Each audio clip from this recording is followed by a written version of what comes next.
মানুষ নিজের জীবনে সবকিছু লাভ করতে পারেন, সম্পত্তি, সাফল্য, সুখ, স্বাচ্ছন্দ্য, কিন্তু তারপরেও তার মনে একটি ভয় থেকে যায় যে কখনো যেন এমন কিছু না হয় যেটা ওকে এসে ভেঙে দেবে, তার অন্তর্মনকে ভেঙে দেবে, তার আত্মাকে ভেঙে দেবে।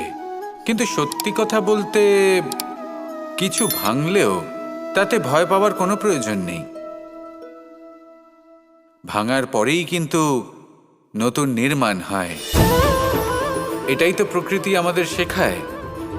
এই দেখুন না, যখন এই মেঘ বিভাজিত হয়, ভেঙে পড়ে, তবেই তো বর্ষা আসে, আর বর্ষার পরেই এই মাটির সিঞ্চন হয়। একটি বীজ সেটা ভাঙার পরে তবেই সেখান থেকে সে অঙ্কুরিত হয়।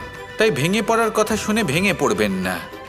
তারপর যেসব নির্মাণ হতে চলেছে তার উপর মনোনিবেশ করুন। আর হ্যাঁ, যদি সংসারে এমন কিছু থাকে যা ভাঙবেন না, তাহলে সেটা হলো বিশ্বাস। জীবনে কখনো কারোর বিশ্বাস ভঙ্গ করবেন না। যখন ব্যক্তির বিশ্বাস ভঙ্গ হয় তখন তার আত্মা আহত হয়। আসুন আমার সাথে ভালোবেসে বলুন, রাধা রাধা। নিজের নিজের অভিজ্ঞতাগুলো দেখে, তার পরিণাম দেখে প্রত্যেক মানুষের মনে একটা ধারণা জন্ম নেয়। প্রজন্মের পর প্রজন্ম যখন অগ্রসর হতে থাকে, এই ধারণাগুলোই কারণ হয়ে ওঠে যা মানুষের জীবনে তার শুভর, অশুভর, লাভের, ক্ষতির এই সব কিছুর আধার হয়ে ওঠে। যেমন ধরুন, আপনি কোথাও যাচ্ছেন আর পথে বেড়াল রাস্তা পার করে গেল, সেটা অশুভ বলা হয়। কেউ হাঁচলে কাজ থামিয়ে দেওয়া হয়।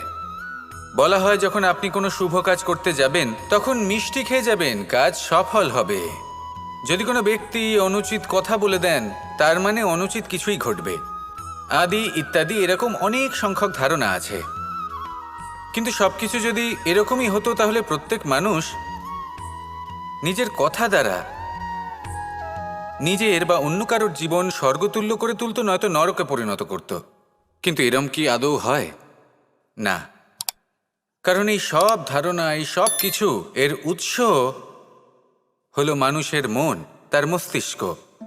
যখন আমরা কোনো বাক্য বা কোনো ধারণাকে একটু বেশি গুরুত্ব দিয়ে ফেলি, তার উপর একটু বেশি বিশ্বাস করে ফেলি, তখন যেটা হয়, তখন আমাদের এই ইচ্ছে শক্তি তার সঞ্চার হয় সেই বাক্যের মাধ্যমে। আর সেই জন্য সেই বাক্য আস্তে আস্তে ফলপ্রসূ হতে থাকে। এটা হলো মানুষের মনের শক্তি, তার মস্তিষ্কের শক্তি। এটা কখনো ভুলে যাবেন না। এটা প্রয়োগ করুন আর তার সদ্ব্যবহার করুন। একে প্রয়োগ করুন নিজের লক্ষ্যে পৌঁছানোর জন্য, শুভ কর্ম করার জন্য।